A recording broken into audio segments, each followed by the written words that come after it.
नमस्ते आप सभी को। कैसे हैं आप सब? उम्मीद है आप सब अच्छे से होंगे, अपनी पढ़ाई भी अच्छे से कर रहे होंगे। दोस्तों, हम देख रहे हैं गद्य साहित्य की प्रमुख विधाओं के अंतर्गत निबंध विधा का विकास क्रम किस प्रकार से रहा।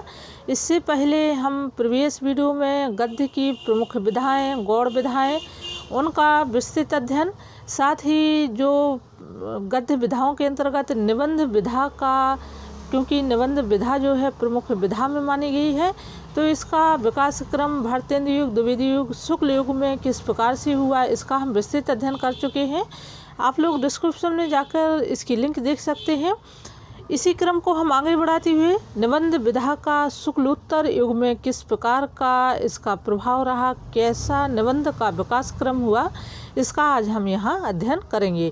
जो आपकी सभी प्रतियोगी परीक्षाओं के अलावा जो स्कूल वाइज स्टूडेंट हैं उनके लिए ये टॉपिक बहुत ही महत्वपूर्ण होने वाला है। तो हम देख लेते हैं शुक्लोत्तर युग, और इसका यहाँ समय दिया है 1940 से अब तक। तो 1940 के बाद के जितने भी कवि थे, चाहे वो नई कविता हो या कहानी हो, कविता हो, उन सभी के कवि, लेखक, प्रयोगवादी, प्रगतिवादी, सभी जो लेखक कवि हैं वो शुक्लोत्तर युग में आ जाते हैं। यह विस्तृत अध्ययन आपकी परीक्षा वाइज दृष्टि से काफ़ी हेल्पफुल रहेगा।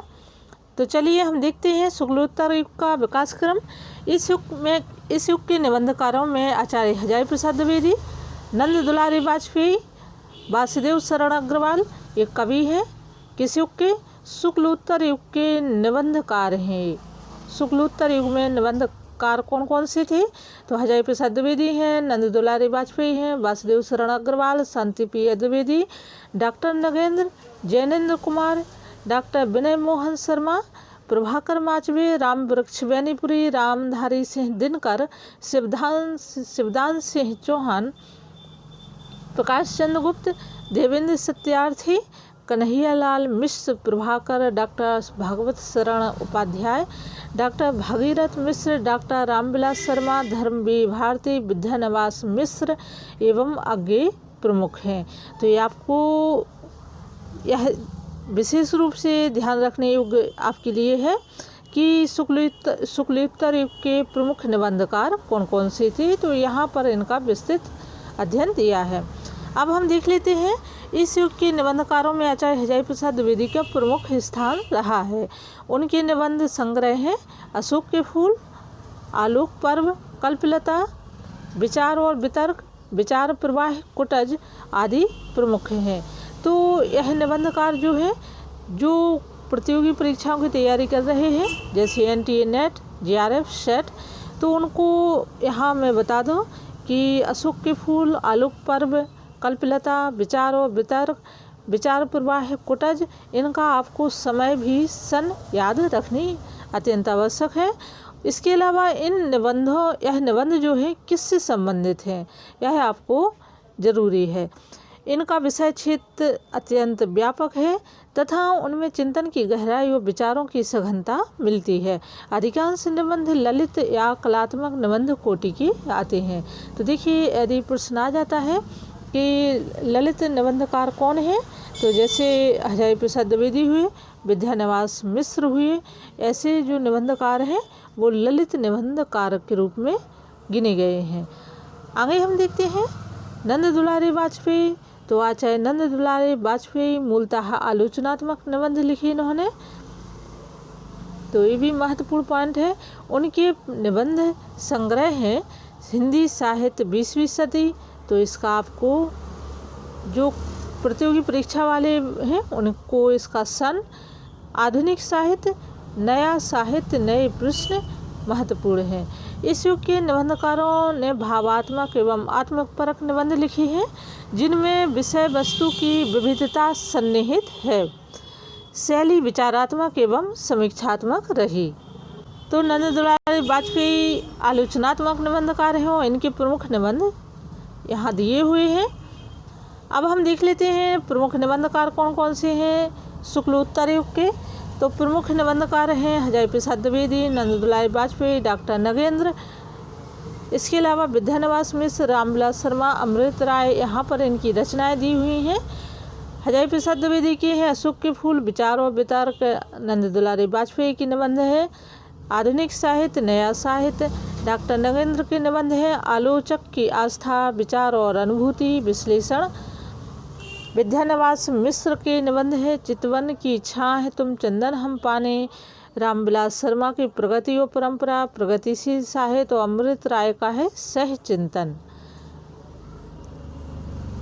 अन्य निबंधकार और उनकी प्रमुख रचनाएं यहाँ पर दी हुई हैं।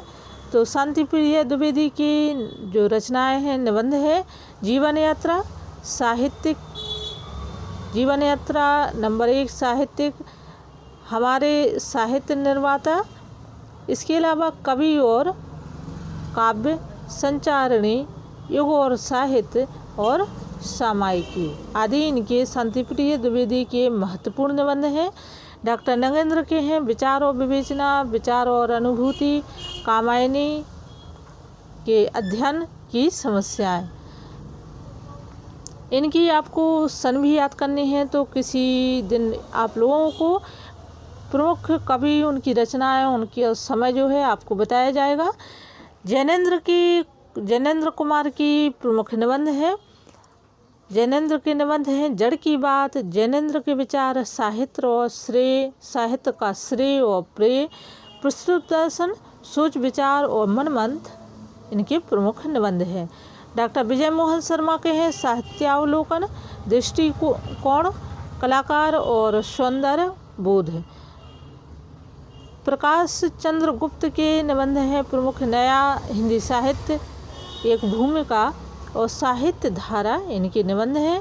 शिवदान सिंह चौहान, साहित्यानुशीलन और आलोचना के मान, ये महत्वपूर्ण है इनके। डॉक्टर भगवत शरण उपाध्याय, भारत की संस्कृति का सामाजिक विश्लेषण, इतिहास के पृष्ठों पर खून की धब्बे और सांस्कृतिक निबंध है। रामधारी सिंह दिनकर, मिट्टी की ओर, अर्धनारीश्वर, रेती के फूल इनके यहाँ निबंध दिए हैं। रामवृक्ष बेनीपुरी की है माटी की मूर्तियाँ, गेहूँ और गुलाब, अज्ञेय का है त्रिशंकु। तो ये जो कवि हैं ये कुछ महत्वपूर्ण कवि हैं। प्रभाकर माचवे की है मोह, गला, गाली, बिल्ली और मकान। देवेंद्र सत्यार्थी के एक युग एक प्रतीक, रेखाएं बोल उठी, क्या गोरी क्या काली या क्या सांवरी, और कला के हस्ताक्षर इनके प्रमुख निबंध हैं। कन्हैयालाल मिश्र प्रभाकर, जिनको आधुनिक युग का कवि माना गया है। जिंदगी मुस्कुराई, बाजे पाए लिया के घुंघरू, दीप जले शंख बजे, छड़ बोले कड़ मुस्काए इनके प्रमुख निबंध हैं। डॉक्टर विद्यानिवास मिश्र के हैं तुम चंदन हम पानी, और हरिवंश राय बच्चन के निबंध हैं क्या भूलूं क्या याद करो आदि 4 खंडों में जीवन के मर्म स्पर्शी संस्मरण प्रस्तुत किए गए हैं। इसके बाद हम देख लेते हैं नंबर दूसरी विधा है कहानी। देखिए प्रमुख विधाओं में सबसे पहले आ जाता है निबंध। तो निबंध का हम यहाँ विस्तृत अध्ययन कर चुके हैं। नंबर 2 पर है दूसरी विधा जो प्रमुख विधाओं में है, तो वह है कहानी। तो कहानी का हम यहाँ विस्तार पूर्वक अध्ययन करेंगे। सबसे पहले तो हम देख लेते हैं कि कहानी क्या है। ये आपको बहुत ही उपयोगी है टॉपिक। कहानी का शाब्दिक अर्थ है कहना। जो कुछ भी कहा जाए कहानी है, किंतु विशिष्ट अर्थ में किसी रोचक घटना का वर्णन कहानी है। कहानी के अनिवार्य लक्षण हैं गद्य में रचित होना, जिसे हम पढ़ सकें, आम बोलचाल की भाषा के तरीके से हम उसको पढ़ सकें, मनोरंजक या कौतूहल वर्धक होना चाहिए, अंत में किसी चमत्कार पूर्ण घटना की योजना होनी चाहिए। ये कहानी के लक्षण हैं। हिंदी गद्य में कहानी शीर्षक से प्रकाशित होने वाली रचना है रानी केतकी की कहानी, जो 1803 में लिखी गई। इसके बाद राजा शिव प्रसाद, सितारे हिंद की, राजा भोज का सपना, भारतेंदु हरिश्चंद्र का अद्भुत अपूर्व स्वप्न प्रमुख हैं। सरस्वती नामक पत्रिका में कहानी का विकास क्रम इस प्रकार से रहा। इंदुमती इनके लेखक हैं किशोरीलाल गोस्वामी। इसका प्रकाशन समय है 1900 ईस्वी। गुलबहार इसके लेखक हैं किशोरी लाल गोस्वामी। इसका लेखन है, प्रकाशन है 1902 ईस्वी। प्लेग की चुड़ैल मास्टर भगवान दास, और इसका समय है 1902, 11 वर्ष का समय। इसके लेखक हैं आचार्य रामचंद्र शुक्ल, और इसका प्रकाशन समय है 1903 ईस्वी। पंडित और पंडितानी गिरिजादत्त वाजपेयी 1903 ईस्वी, और दुलाई बाली इनकी लेखिका है। बंग महिला, इसका प्रकाशन समय है 1907 ईस्वी। दोस्तों, बंग महिला का मूल नाम क्या है? राजेंद्र बाला घोष। ये सभी कहानियाँ सरस्वती में प्रकाशित हुई। इस प्रकार प्रथम कहानीकार किशोरी लाल गोस्वामी सिद्ध होते हैं। नंबर 1 पर हम देख लेते हैं कहानी के अंतर्गत। देखिए, कहानी में भी जो है युग बटे हुए हैं। तो प्रथम युग में हम देखते हैं, इसके बाद कहानी में अनेक उच्च कोटि के कहानीकार आए, जैसे जयशंकर प्रसाद हुए, प्रेमचंद्र हुए, चंद्रदास शर्मा गुलेरी हुए, विशंबर नाथ शर्मा कौशिक हुए, सुदर्शन पांडे, बेचन शर्मा उग्र और आचार्य चतुर्सेन शास्त्री। तो प्रमुख कहानीकार कौन है, ये भी आपको याद रखना है। हिंदी साहित्य में किनकी कहानी सबसे अधिक प्रसिद्धि पाई कहानियों ने, उनका यहाँ हम देख लेते हैं विस्तार पूर्वक। तो सबसे पहले आ जाते हैं जयशंकर प्रसाद। तो जयशंकर प्रसाद की कहानी कौन कौन सी है?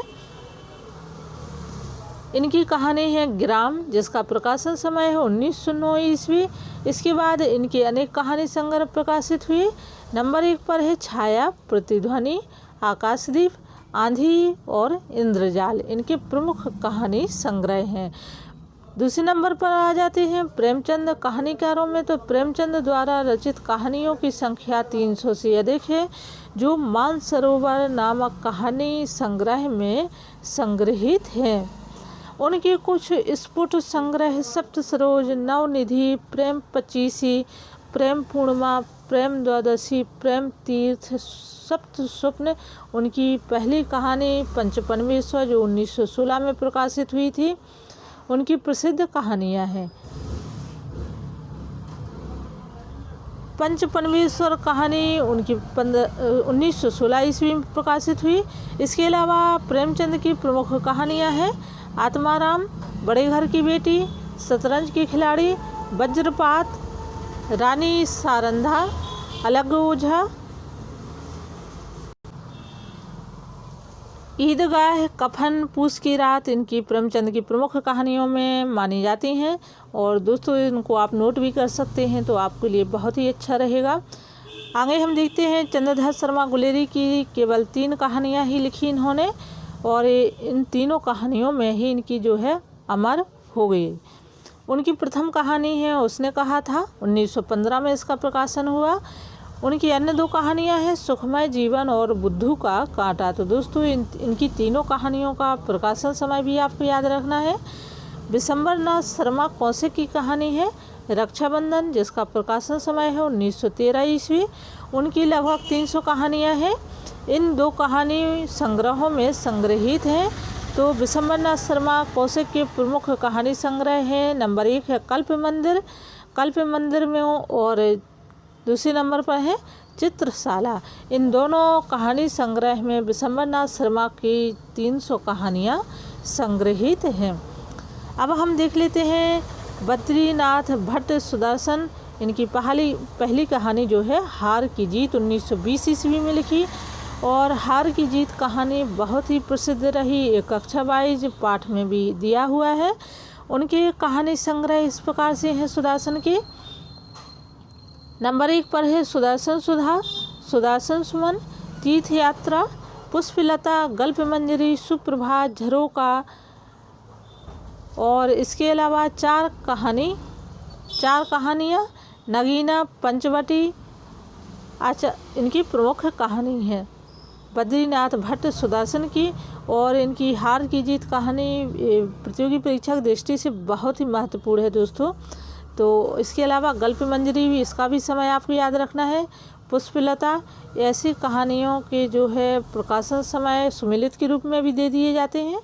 तथा स्कूल वाइज जो बच्चे हैं, स्टूडेंट हैं, उनको अपने पाठ से, क्योंकि हम अध्ययन कर रहे हैं NCERT की किताब से, तो ये सभी के लिए ये टॉपिक जो है महत्वपूर्ण है। अब हम देख लेते हैं आचार्य चतुरसेन शास्त्री के कहानी संग्रह। तो इनकी है रचकण, अछत, ककड़ी की कीमत, भिक्षुराज, दे खुदा की राह पर, दुखवा में कासे कहूँ मोरी सजनी। तो दोस्तों ये तो कहानियों का विकास क्रम हुआ। ये प्रथम युग है कहानी विधा का।